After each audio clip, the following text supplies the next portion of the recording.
de Primera. Una propuesta independiente para recorrer la actualidad nacional e internacional de última hora. Títulos de Primera. Hola, ¿qué tal? ¿Cómo están ustedes? Alberto, ¿cómo estás? ¿Cómo va? Muy bien. Tenemos tres invitados hoy. Sí. Hoy tenemos a dos abogados. Vamos a hablar un poco de Zaffaroni y sus dichos sobre la droga. Vamos a no muy hablar felices, del ¿no? código. No muy felices. Pero a él les parece que está feliz porque es chiste. Y bueno, esto un chiste negro. Bastante. Después lo tenemos. Más cuando tratamos nosotros el tema de la droga. Muchos están escribiendo diciendo por qué tenemos tanta información sobre la drogadicción en la República Argentina o sobre la droga. Porque nos ocupamos. No solamente nosotros, yo creo que se ocupa mucha gente, nada más que algunos nos animamos a decirlo y otros esconden, ¿no? La información. Esto es lo que está pasando en la realidad. Sin duda. Bueno, también le vamos a preguntar al diputado Maldonado del Chaco, que en el Chaco también hay varias picarescas con el tema de la droga. Bueno, vos sabés que allí estuvo escondido el Chapo Guzmán, famoso nada más, Chapo Guzmán, nada menos. Hoy detenido por suerte, ¿no? Pero bueno, hay otros que lo reemplazan. ¿Tenés algo, no es cierto, Alberto? Sí, hay varios temas y un tema, yo diría que principal, lo que dijo la señora presidenta en su momento, acusando a dos personas, sin nombrarlas, pero señalándolos, al señor Moyano y al señor Barrionuevo, de que serían los que podrían iniciar a fin de año los fuegos artificiales no deseados por los argentinos. ¿Qué ocurrió? Moyano y Barrionuevo se acaban de separar, en su unidad que habían conseguido, quedándose el señor Moyano prácticamente solo, con muchos dirigentes que lo seguían, que no fueron ayer a la reunión que había convocado en la CGT. Es decir, faltó Maturano, faltó Fernández, faltó Lingeri, faltaron los fuertes de cualquier movimiento que se quiera hacer con un paro general o algo por el estilo. Faltaron los principales, los llamados semigordos o gordos. Exacto, los popes. Los popes. ¿Cuál es la idea de Moyano en este momento? Es entrar en el diálogo. Y si analizamos qué es entrar en el diálogo en el movimiento obrero, es bajar las persianas. Claro. Porque no es momento de entrar en diálogo con aquellos que no quieren dialogar. No, ya lo ha demostrado el gobierno, que no dialoga con nadie, menos va a empezar ahora un diálogo. La idea de Moyano y algunos dirigentes que lo siguen acompañando, Plaini ya prácticamente está separado. Plaini se está yendo. Se está yendo prácticamente. Queda dentro de la CGT, pero no en este grupo. La idea de este diálogo es dialogar con la CGT opositora, o la CGT oficialista, para lograr una unidad. Pero la CGT oficialista también está enojada con el gobierno en parte y están por eso reconsiderando su pertenencia a Balcarce de 50. Sí, como pero eso es un juego, es un manejo. ¿Qué hace este diálogo? Frenar cualquier reclamo salarial, de reclamo, sobre todo. Se van a dedicar al tema de la seguridad. Los sindicatos se van a ocupar del tema de seguridad. Moyano dice, vamos a ocuparnos del tema de seguridad. Vamos a traer a debate el tema de la seguridad. ¿Lo apretaron a Moyano, decís vos? No sé. Algo pasó. Algo está sucediendo para que bajaran los decibeles de esta manera. Teniendo en cuenta, y esto tómenlo como es, hay información, de aquí a fin de año vamos a tener más desempleo. Sí, más desempleo. Las empresas no están siendo rentables. Pongamos un ejemplo. En una semana, prácticamente menos de dos semanas, digamos, 3.000 trabajadores gastronómicos tuvieron que dejar sus trabajos. Es decir, cierre de restaurante, cierre de... Decenas y centenas de restaurantes que van cerrando. Está bien. Hay como kiosco, ¿no? Han abierto restaurantes como kiosco. Pero funcionaban. Hay que dedicar, hay que saber. Funcionaban. Mal que mal funcionaban. Pero nosotros no queremos decir que esto es una debacle, que todo está mal. hay algunas cosas que están bien. Dentro del mismo Código Civil hay unas cosas que pueden interpretarse bien, pero hay que hacerlo de otra manera. Sí, no por la fuerza. Hay que hacerlo de otra manera. Si no es un código medieval. Precisamente lo que vos decías, la modificación de este Código Procesal Penal es algo que los fiscales van a tener más fuerza que los jueces. Bueno, en la provincia de Buenos Aires es lo que sucede. La instrucción la lleva el fiscal, para que la gente comprenda. Y el juez es una especie de, bueno, el juez de garantías, está ahí en el medio, decide después quién va a juicio o quién no va a juicio. Pero definitivamente es el fiscal el que tiene la potestad de avanzar o no en la causa, en la prosecución penal de la causa. Entonces, yo no veo que esté funcionando bien esto. No sé por qué quieren aplicarlo a todo el país. Globos de ensayo o globos de distracción. Más que nada de distracción. Pero por las dudas, si lo pueden lograr, lo van a hacer, porque además lo que está pensando... Pero no se puede hacer en una semana. Pero están queriendo meter gente... Bueno, esto lo hicieron en un ratito. Estaba congelado el proyecto, que si bien, como dijo la Presidenta, se estudió durante 2 años y qué sé yo, pero estaba congelado. Había que sacarlo no estaba para tratarlo. Y de buenas a primeras decidieron tratarlo. Muchísimos legisladores que asumieron en diciembre no tienen ni idea de qué se trata, porque no lo pudieron leer, así, lisa y llanamente, porque no estaba en situaciones de tratado.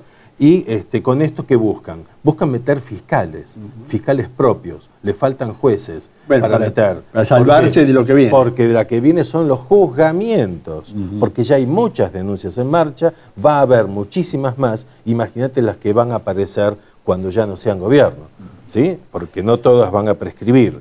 Incluso se está tratando una ley, o queriendo tratar una ley de imprescriptibilidad de los delitos de corrupción. Me salió.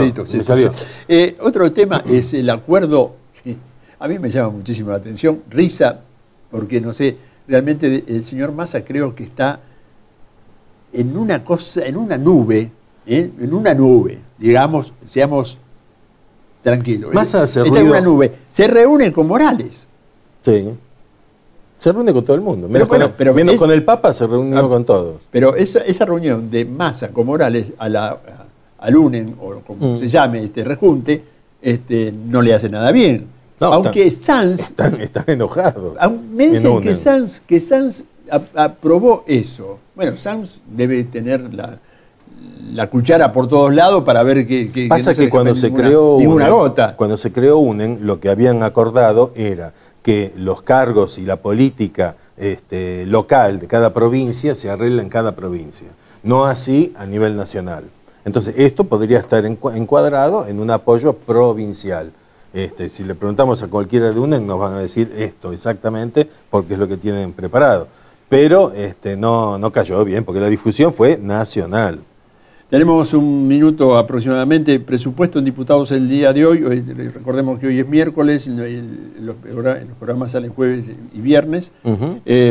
Hidrocarburos en el Senado. Por eso en el Senado le han pedido al señor, nuevamente la oposición le pidió al señor Boudou que se retire.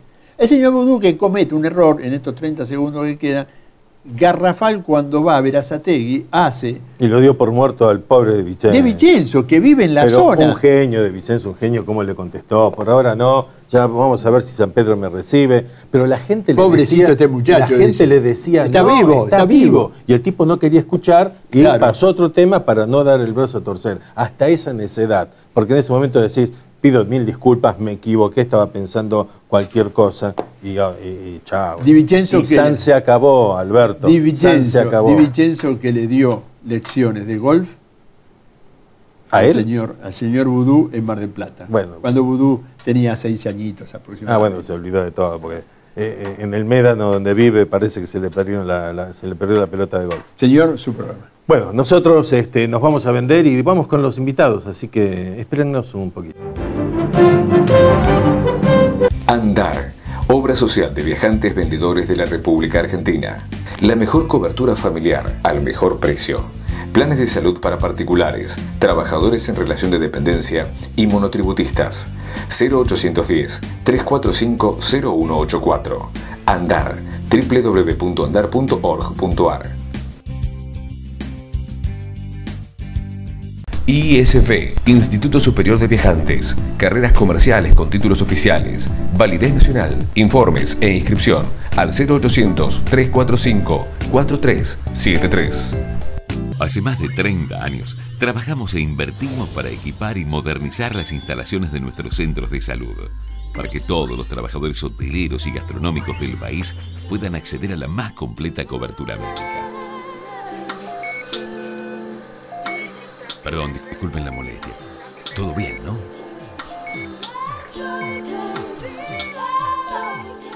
Osudra, la misma pasión de ayer, el mismo compromiso hoy. ¿Conoces el botón de alerta? Es la nueva aplicación gratuita de Provincia Seguros. Con solo pulsar un botón, envías al instante múltiples alertas de seguridad con la dirección exacta en la que te encontrás. Nos interesa tu seguridad. Buenos Aires, activa como nunca. Gobernación Daniel Scioli. Bueno, muy bien, lo prometido, como siempre, para nosotros es deuda. Vamos a conversar, vamos a tratar un poco todo esto de las declaraciones del camarista, del ministro de la Corte Zaffaroni con respecto al narcotráfico y un poco también el tema del Código Civil. Bienvenido Alberto Maraz Arancibia, bienvenido Bodek Cáceres, un hombre ya de la casa que nos ha venido a desanar en varias oportunidades. Bueno, tenemos este temita. A mí no me gustaron las declaraciones jocosas del ministro Zaffaroni respecto a que, bueno, si produjéramos cocaína ingresarían divisas. ¿Cómo ves vos esto? Bueno, son declaraciones muy poco felices proviniendo de quien provienen, ¿cierto? Uno espera que un juez tenga criterio, tenga mesura. Uno esperaría más de un camarista, aunque es lo mismo, y esperaría aún más de un ministro de la Corte, que es el cargo más alto al que se puede llegar dentro de la justicia de una república, ¿no?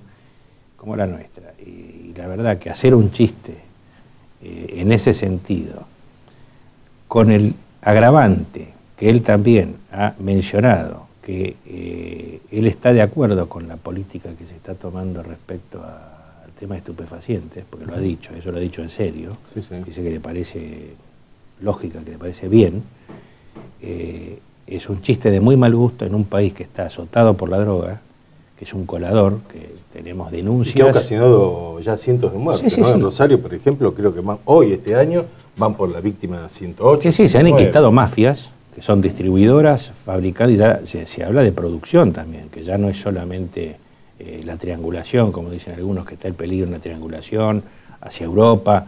Eso está también, porque la droga acá tiene un valor, de Bolivia acá o de otro país acá, pero de acá a Europa vale 10 veces más. Exactamente. Entonces, ahí está el tema de cómo hacerla. Claro, pero después la radarización nunca estuvo. Siempre dicen, entonces, ¿cómo puede un ministro de la Corte, cuando nos vienen criticando y señalando desde foros nacionales e internacionales de gente experta en temas de narcotráfico, viene señalando que somos un colador, que entran y salen como Pancho por su casa, que hay cientos de aviones con droga todos los días sobrevolando sí, y los aviones de la Fuerza Aérea no pueden ocuparse, primero porque no hay radar que les avise, segundo porque la base que tienen los Pucará están en resistencia. Entonces, cuando se les pase el aviso hasta que llegaron, la avioneta ya se fue, ¿no? Ya se fue. Entonces creo que se está tratando un poco de eso. Y habría que sumarle si hay órdenes, ¿no? Además. De no hacerlo. Además. ¿Vos cómo estás viendo esta actitud del doctor Zaffaroni? ¿Por qué crees que toma esto a broma y por qué crees que lo banaliza? En primer lugar, es un juez que continuamente está haciendo declaraciones políticas.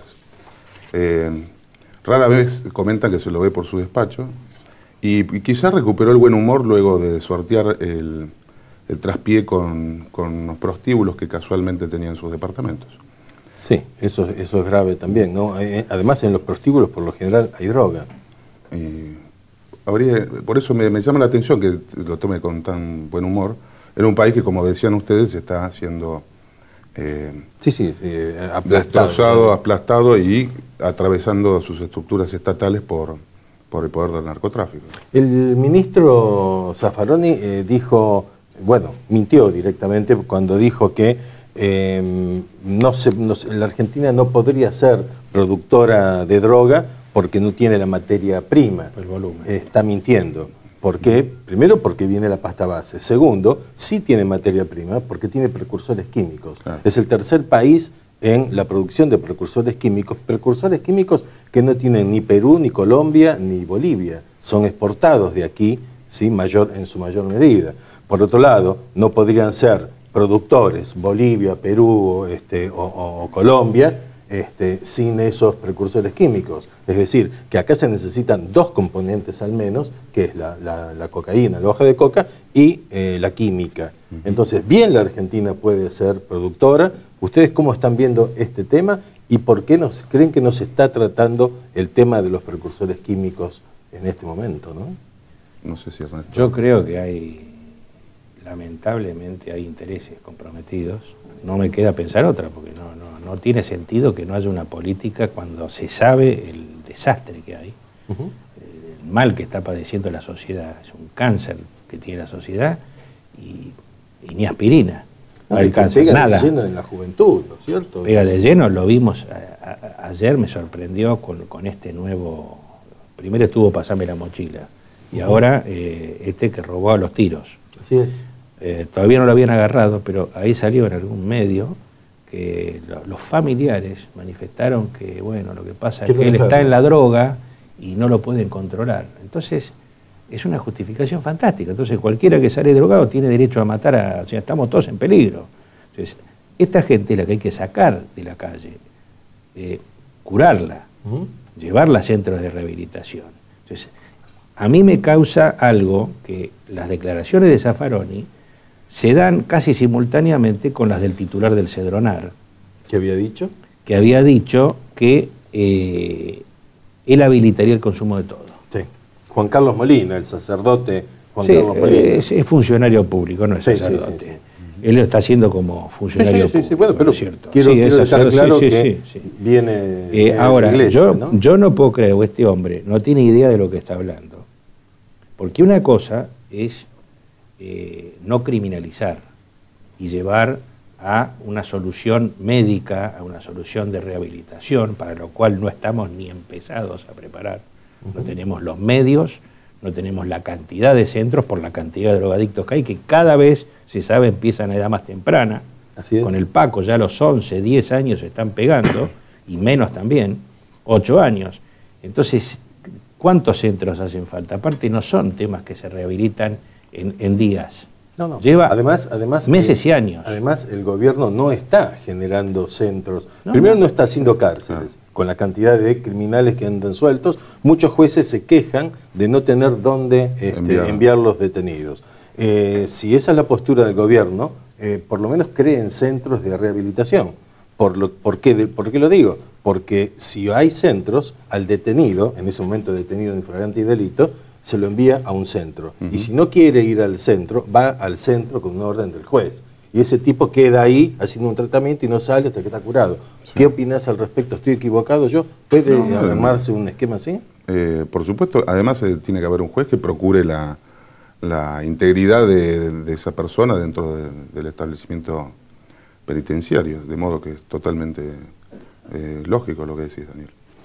Quería agregar Sí, por favor. También sumaría este momento a lo que dijo Zaffaroni, etcétera, que hay una respuesta de la Casa Rosada sobre unas llamadas por el tema de la efedrina. Sí. Que la respuesta tarda mucho en elaborarse sobre el informe sobre las llamadas, parece, ¿no? Sí, efectivamente, no hay respuesta a eso. Las compañías telefónicas creo que no habían informado en tiempo y forma. Una jueza federal amenazó con allanar la Casa Rosada. O sea, es un escándalo, es un escándalo atrás del otro. Es decir, y todo el tiene narcotráfico, un centro común, cierto denominador común, que es el narcotráfico. Así es. Estamos en serios problemas. Y sí, serios problemas. Porque no se toma el tema con la seriedad, como manifestaba Alberto, no se está tomando con la seriedad que se debería tomar, con los centros, con los jueces que se ocupen, que sigan, que hagan un seguimiento de cómo funcionan estos centros. Yo tengo la mujer de uno de mis socios tiene una fundación que se llama Convivir, que se dedica a adicciones. Es una obra magnífica que hacen, están en la villa. Han comprado una casa en la villa para estar adentro. Caramba, qué dedicación. Es increíble lo que trabajan. Y las preocupaciones de ellas son desesperaciones también. Hacen lo más que pueden, pero siempre falta, y cada vez falta más, porque cada vez se estira más la distancia entre el problema de hoy y el que se va generando, se va potenciando, y las soluciones van a pie. Y los problemas van en tren bala. Claro, sin duda, sin duda. La semana pasada hubo una movida muy grande en Santa Fe, inclusive una operación muy grande de narcotráfico en Santa Fe cuando se descubrieron los kioscos y todo esto. Después eso se desinfló, parece que en Santa Fe no se habló más del tema. El doctor Zaffaroni parece que no se ha preocupado por ese tema tampoco, no lo tiene en cuenta. Un juez, un camarista, un ministro de la Corte, ¿puede tomar una preocupación por un tema y seguirlo? ¿Tiene la potestad para hacerlo? No debería, no al debería. principio, no es su función. Pero, como muy bien dijo Alberto, hace tantas declaraciones políticas que no estaría de más hacer una recomendación, por lo menos, entre tantas manifestaciones políticas. No sería ya política, sería una cuestión hasta judicial de un buen consejo. El presidente de la Corte dijo directamente que necesitaban más medios y necesitaban políticas de Estado para poder combatir el narcotráfico. Esas políticas de Estado no están. Es que es así. Bien. No tenemos. No tenemos nada. No existe. No. Está todo como sale. Hay muchos tribunales en el norte que están vacantes, inclusive, y bueno, obviamente es un tribunal parado. A un tribunal parado son narcotraficantes que se mueven.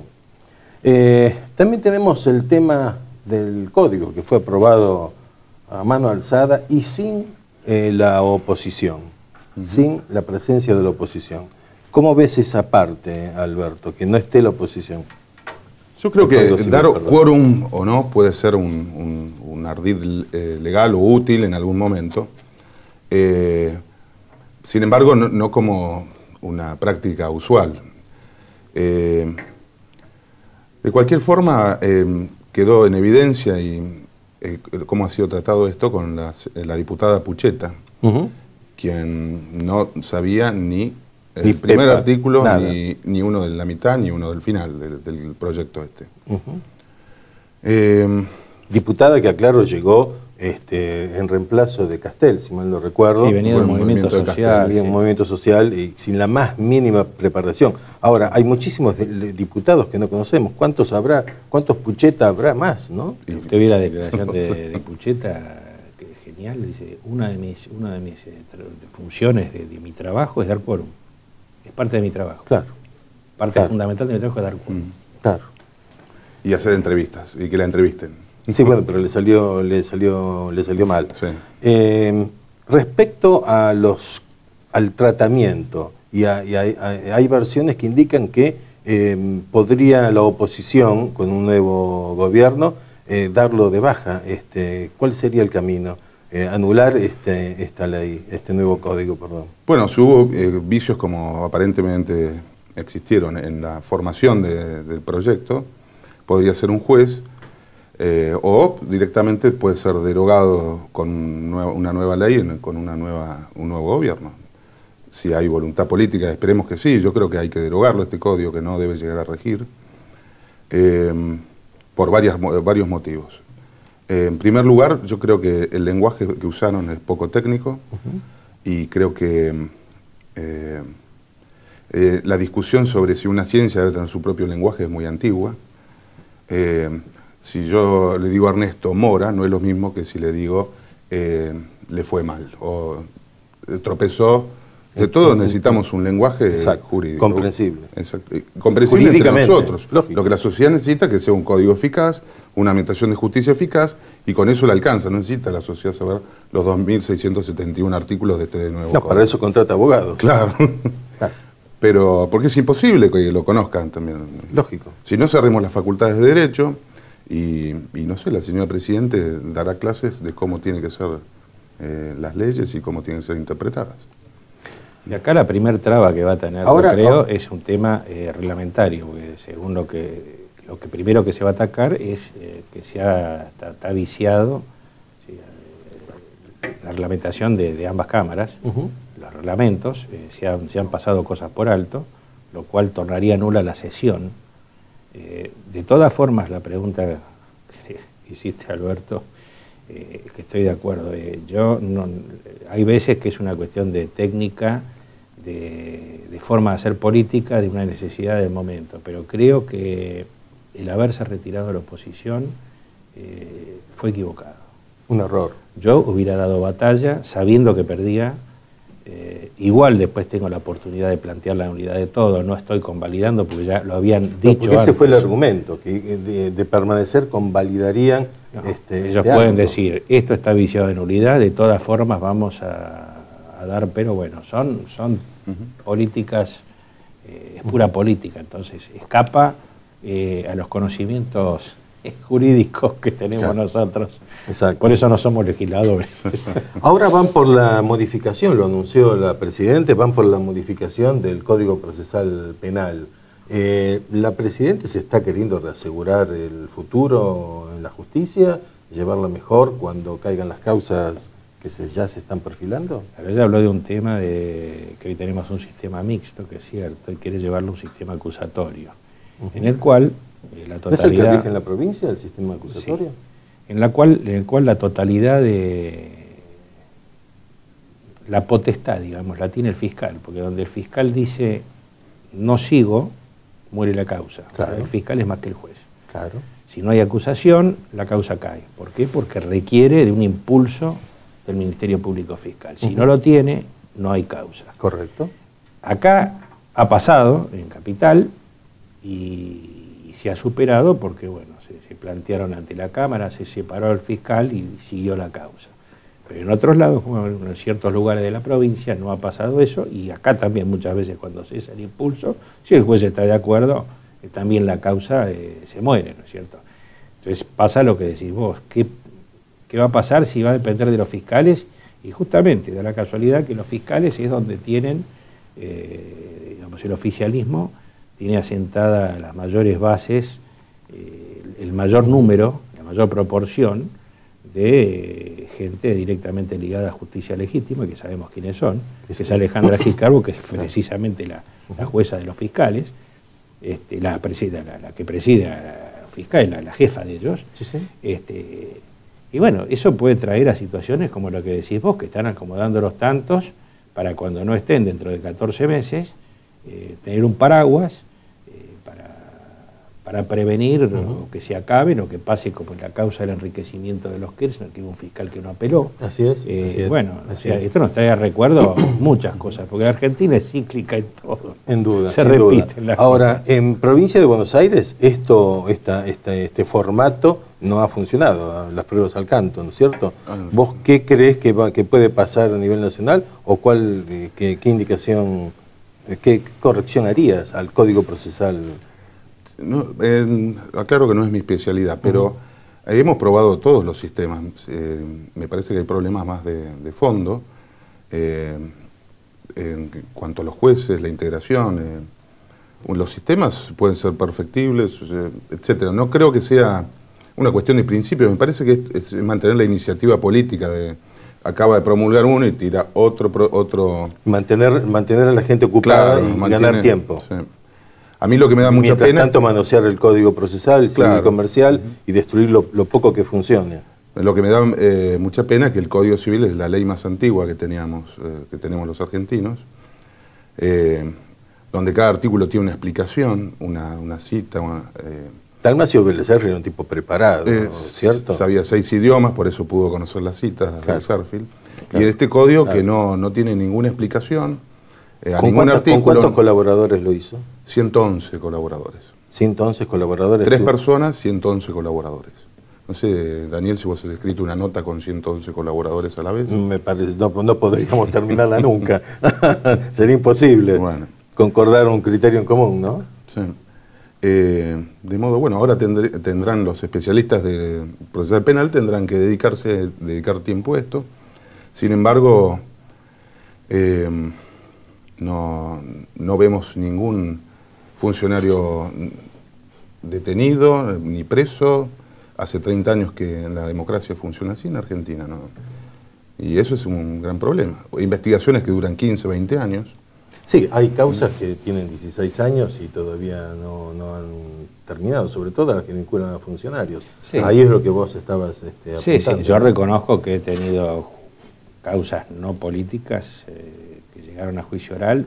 Un caso duró 10, otros 12 años, ¿no? Pero eran temas de defraudaciones. Cuando hay defraudación y hay pericias contables se alarga en lo penal totalmente porque no sabemos contabilidad y ahí se complica. Ayer en pleno festejo la Presidente, como no puede dejar de hacerlo cuando hace estos eventos, lo mató al Presidente de la Corte y los jueces presentes, que dijo que los juicios demoraban mucho, que algo pasaba, que algo había que hacer. ¿Por qué hace nos quedan 30 segundos, pero ¿por qué creen que hace la Presidenta esto? Los invita y los reta, es una forma de hacer política para hacerse ver ella, para distraer la atención de otras cosas y para que la gente y ella misma busquen y encuentren culpables fuera del gobierno. Están buscando culpables afuera de ellos. Así es. Bueno, Alberto, ¿querés agregar algo más? No. Bueno, te agradezco mucho, igual a vos, Ernesto, por haberse acercado hasta acá. Y nosotros seguimos, nos vamos a vender y volvemos, ¿sí? Andar, obra social de viajantes vendedores de la República Argentina. La mejor cobertura familiar al mejor precio. Planes de salud para particulares, trabajadores en relación de dependencia y monotributistas. 0810-345-0184. Andar, www.andar.org.ar.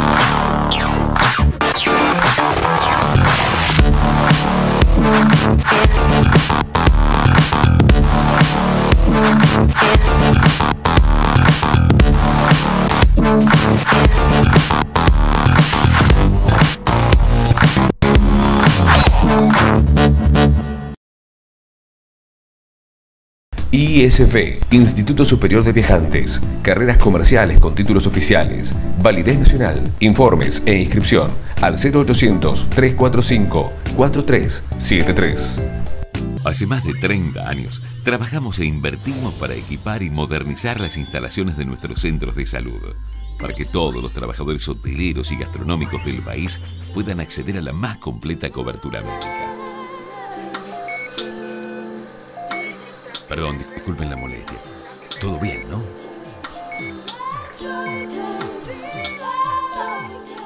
Osudra, la misma pasión de ayer, el mismo compromiso hoy. ¿Conoces el botón de alerta? Es la nueva aplicación gratuita de Provincia Seguros. Con solo pulsar un botón, envías al instante múltiples alertas de seguridad con la dirección exacta en la que te encontrás. Nos interesa tu seguridad. Buenos Aires, activa como nunca. Gobernación Daniel Scioli. Bueno, muy bien, lo tenemos aquí al diputado de la UCR por el Chaco, Víctor Hugo Maldonado. Diputado, muchas gracias por estar con nosotros en Títulos de Primera. Y sabemos que está corriendo porque salió recién del tratamiento del presupuesto, ¿cierto? Así es. Lo tenemos... Hoy miércoles, porque estamos grabando, entonces... Sí. Por eso ha empezado hace una hora el presupuesto y hacemos esto porque tenemos necesidad de explicar a la sociedad argentina por qué vamos a votar en contra, cuáles son nuestras diferencias a propósito de la visión que tiene el oficialismo y de la práctica que tiene el oficialismo. ¿Es un dibujo el presupuesto? Es un dibujo. Nosotros creemos que el presupuesto es el diseño de un programa que implica gastos y que organiza la obra que va a llevar adelante el gobierno durante un año. Yo le voy a dar 3 datos para demostrarle que en lo macro esto es un dibujo. prever una inflación de un 15,5% para el año próximo, claro, sin decir cómo se llega a ese 15,5%. Un dibujo y vergonzoso. Totalmente, estamos terminando el año con una proyección que puede superar el 40%. Un dólar a 9 pesos con 25 y un crecimiento de un 2,8%. Digo, 3 datos que no condicen con la realidad y la demostración de que se hace un dibujo y que no se permite discutir a propósito de cómo se llegan a esos números. Tienen que ir haciendo parches permanentemente en el presupuesto, como por ejemplo en lo que es la difusión de los actos de gobierno o la propaganda de los actos de gobierno. Un presupuesto inicial muy bajo, tampoco es muy bajo, pero comparado con la realidad lo es. De 300 millones se fue a 1.500 millones, se modificó 3 veces. ¿Qué pasó ahí? ¿Cómo fue todo esto? Bueno, el presupuesto establecido para el año en curso era de 300 millones de pesos. Y a través de 2 decretos se llevó el aumento a 1.500 millones de pesos, no haciendo parches. Yo diría que en la lógica del modo de gobernar que tiene el kirchnerismo. Y esto apunta a 2 objetivos. Uno es el control de la difusión del pensamiento y otro es la extorsión a las empresas de comunicación y a los comunicadores. Usted sabe que con rasgos absolutamente autoritarios, y bueno, esto es lo que nosotros denunciamos en términos de diferencia conceptual respecto a cómo se aborda esta cuestión. El gobierno tiene prácticamente el 80% de los medios en su poder, medios creados o comprados por empresarios amigos. Ahora, la pauta publicitaria del Estado, que es del Estado, no debería ser del gobierno, este gobierno la distribuye, como usted bien dijo, para los amigos. ¿No se puede hacer nada al respecto? Miren, estamos en una situación de gravedad tal que hay 2 fallos de la Suprema Corte de Justicia de la Nación que tienen que ver con una distribución tal cual establece la legislación vigente.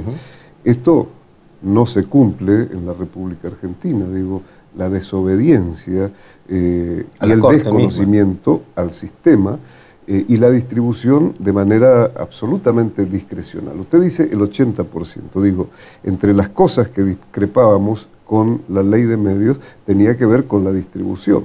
Claro. 30% el Estado, 30% los servicios comunitarios, pueblos originarios entre ellos, y 30% privado. De ese 30%, los medios amigos. Claro. Los medios que pueden responder a la figura de que son amigos comprando en nombre de.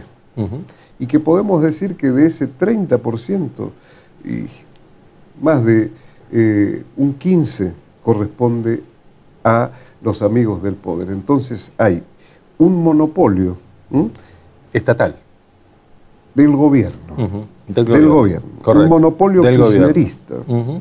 Porque tenemos el 30% de los medios del Estado manejados absolutamente al servicio del partido o del sector gobernante. El otro 30% absolutamente condicionado por las licencias o por el financiamiento para mantenerse.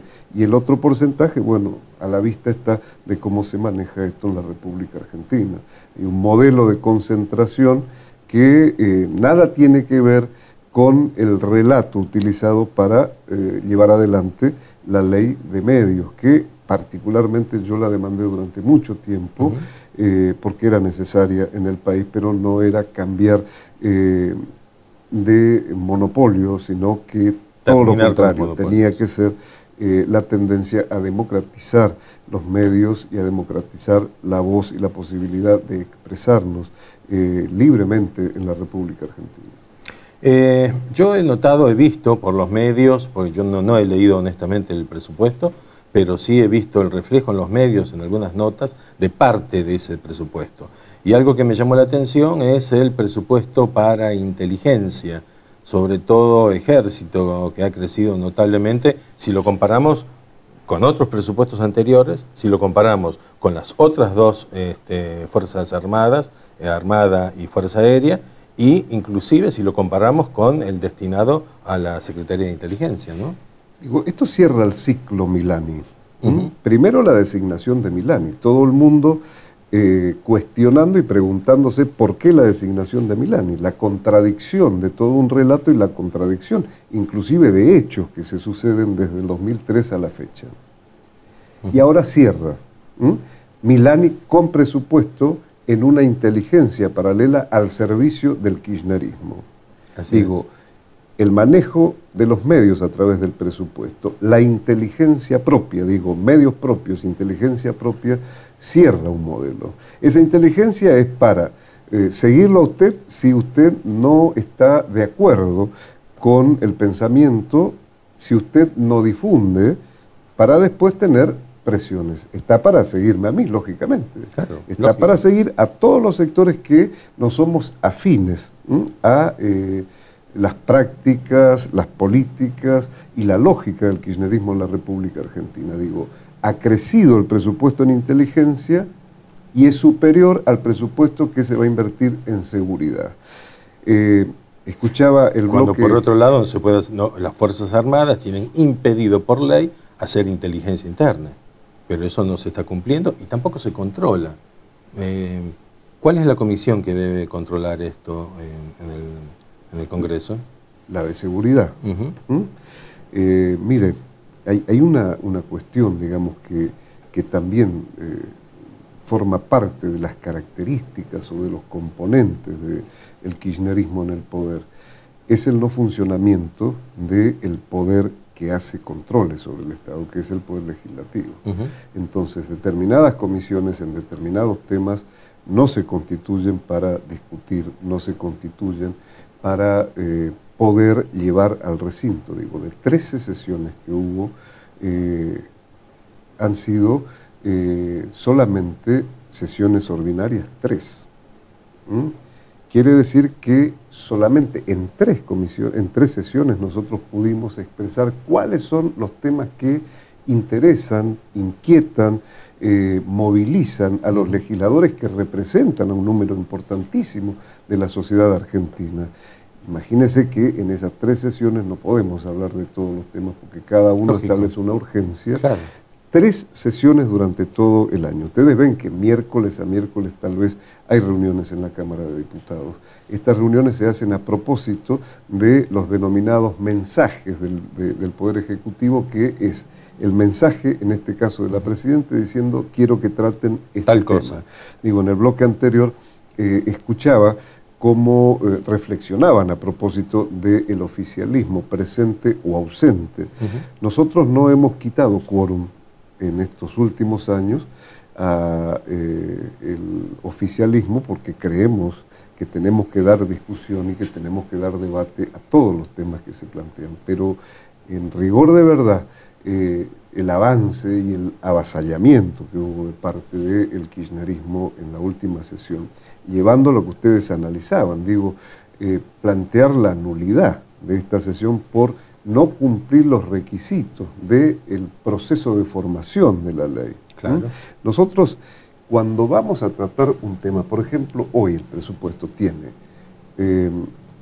un despacho, es decir, la opinión del bloque oficialista respecto al proyecto que mandó el Poder Ejecutivo. Digo, expresa después de la reunión de comisión cuál es su opinión, más 7 despachos que representan a la oposición, casi todos recomendando votar en contra. Correcto. Casi todos recomendando votar en contra. Correcto. ¿Cómo sesionamos para resolver y para aprobar el Código Civil? No había despacho. Nosotros sesionamos con la resolución, la ley que emanó senadores y mandó a diputados. Entonces, tenía la firma de Vudú y del secretario legislativo del Senado, sin participar los diputados en el proceso previo. Por eso el cuestionamiento de esta sesión frente a un tema. Yo particularmente me dediqué a una sola cuestión que a mí me interesaba y me parecía fundamental a propósito de los derechos básicos, elementales de todos los argentinos y fundamentalmente de los argentinos que vivimos en el interior de la República Argentina. Yo me dediqué al tema agua.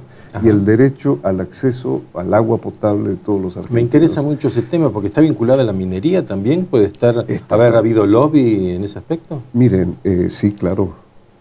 Cuéntenos. Cuando la comisión originaria envía el proyecto de ley al Poder Ejecutivo, uno de los artículos establecía el derecho al acceso al agua potable. Correcto. Cuando el Poder Ejecutivo envía como mensaje a la Cámara de Diputados de la Nación, se mutila el proyecto original, entre ellos el derecho a la tierra de parte de los pueblos originarios, que es un tema que lo abordaron. En mi provincia tenemos etnias muy importantes. Esta es una temática que también interesó. Y yo particularmente me dediqué en mi bloque a trabajar el acceso al agua potable. El lobby tiene que ver con sectores del Estado que no quieren programar la inversión en la República Argentina, porque la diferencia conceptual con el presupuesto que estamos discutiendo hoy es que es el mensaje de cuáles son los gastos. Nosotros creemos que el presupuesto tiene que ser el ordenamiento del gasto. Digo, no se puede anunciar el edificio que se anunció en la isla de Marchi si no tenemos garantizado el presupuesto para el consumo de agua potable de todos los ciudadanos en la República Argentina. Miren, yo vengo de la provincia del Chaco y nosotros estamos en la etapa de construcción del segundo acueducto. Segundo acueducto que lo vamos a pagar los chaqueños. Cuando una obra de infraestructura de esta naturaleza tiene que estar pagada por el presupuesto nacional. Digo, estos derechos elementales se tiene que hacer cargo el gobierno nacional toda vez que impera un modelo de recaudación. De cada 4 pesos que figuran en este presupuesto, 3 se queda el gobierno central y 1 se distribuye entre las 24 jurisdicciones o provincias, entre ley de coparticipación y otras.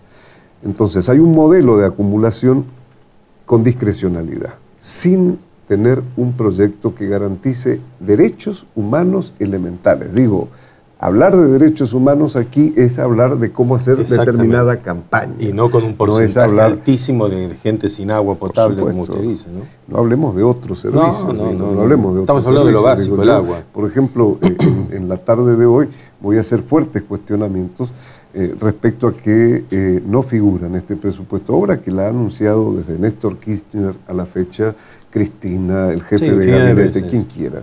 Tener gasoducto... El jefe de gabinete es un coterráneo suyo. Así es. ¿Lo quieren en el Chaco o cómo está? ¿Vuelve para el Chaco? ¿Qué opina? Vuelve al Chaco, sí, yo creo que tiene un sector importante del electorado que ha legitimado la posición que tiene hoy de gobernador de la provincia del Chaco en uso de licencia y ahora de jefe de gabinete. Digo, con conflictos importantes en la provincia. Sí, yo diría su propio vicegobernador. Yo diría serios. A mí me quedan dudas a propósito de que existe una nueva moral o existe una nueva lógica de la política para poder resolver algunas cosas que veo en el enfrentamiento del vicegobernador a cargo de la gobernación y el jefe de gabinete. Digo, hay una denuncia anterior que dice: Capitanich tiene liberado el territorio provincial al narcotráfico. Esto lo dijo... El Chapo Guzmán estuvo instalado en el Chaco. Esto lo dijo Basilés Ivanov, yo lo estoy repitiendo nomás. Claro. Y yo de tanto en tanto pido que se me explique esto, porque no estoy hablando, además de haber ido a la justicia, digo, yo fui a la justicia federal. Ah, muy bien. La justicia federal de la ciudad de Resistencia me rechazó casi in limine el planteo diciendo de que tenía que hacerlo en otra jurisdicción, y esa jurisdicción era Presidencia Roque Sáenz Peña, donde está la doctora Nildenberger, que es una mujer muy comprometida en la lucha contra el narcotráfico. Nadie nunca dijo nada. Es un tema que me interesa, lo vamos a seguir. Voy a escribir de esto y... ¿Cómo no? Yo voy a le voy a dar convocar todos los elementos que tenemos, y voy a darle también la denuncia que hice. El vicegobernador a cargo entonces nunca aclaró esos dichos. Tampoco Capitanich. Fue una amenaza, nada más. Tampoco Capitanich. Entre mafias. ¿Cómo terminó esto? En una conversación que consagró al hijo del vicegobernador, presidente de la Cámara de Diputados de la provincia del Chaco. En este momento, Vasilev Ivanov es gobernador y Vasilev Ivanov, hijo, es presidente de la Cámara de Diputados de la provincia del Chaco. Surgió efecto la amenaza. La semana pasada, el vicegobernador denunció que le costaba 40.000 pesos semanales, fuera de los viáticos y gastos de aeropuertos y tal y cual, al Estado provincial, porque Capitanich utilizaba el avión del Estado para venir a visitar a su pareja a Capital Federal. Después de eso empezaron los romances, y de nuevo el idilio entre Capitanich y Vasilev Ivanov. Yo digo, nunca, utilizando un término muy vulgar, nunca me comí la pelea entre Ivanov y Capitanich. Claro. A mí me parece que es una yunta que va bastante parejo y que de fondo... Bueno, no sabemos estas dos pruebas lo marcan claramente, ¿no? Absolutamente, de fondo. ¿Qué tienen? Tienen una amenaza, un juego de guerra fría por una administración equilibrada por la caja de la provincia, no para ver quién administra mejor, quién gobierna mejor, sino quién se vincula mejor con los negocios que se hacen a través del gobierno, vinculando al Estado. Es impresionante porque el narcotráfico en Santa Fe, por ejemplo, está haciendo estragos. Y en Chaco está más solapado, pero también se va metiendo en el interior del Chaco, donde producen y están haciendo, según he leído, informes que vienen de afuera, laboratorios clandestinos, por el fácil acceso a los precursores químicos como hay, ¿no? Mire, nosotros tenemos un número importante de kilómetros de ríos que nos dividen de Paraguay. Correcto. Sin la infraestructura necesaria para la gendarmería y para la prefectura que hacen el control. Toda la zona norte se ha convertido en una zona productora y de alto consumo. Digo, Argentina ya ha dejado de ser ese país que todavía lo quiere reflejar el oficialismo, diciendo este es un país de tránsito, no es un país de consumo ni un país de producción. Argentina es país de producción y es país de consumo. De consumo altísimo. Y no podemos tener un abordaje tan liviano de un tema tan profundo como el consumo y el narcotráfico en la República Argentina. El consumo porque estamos hablando de la afectación que puede tener la sociedad fundamentalmente más vulnerable, que son los niños, los adolescentes, exacto, que son las personas que tienen menores niveles de ingresos, las personas que tienen menores niveles de formación, que pueden estar bajo el imperio de los narcotraficantes, digo, a quienes nosotros tenemos desde el Estado que atacar. Nosotros estamos en la lógica de los perejiles todavía, porque no hay política seria. No hay política sobre el narcotráfico. Ni para recuperar enfermos, exacto, ni para atacar al narcotráfico. Evidentemente da para mucho esto, diputado, y bueno, nos quedamos ya sin tiempo, pero lo vamos a dejar pendiente para la próxima. Bueno. Le agradezco muchísimo haber estado acá, diputado, en títulos de primera. Bueno, nosotros nos vamos, le agradezco muchísimo a ustedes también por habernos permitido ingresar a sus hogares y nos vemos la próxima semana. Chao.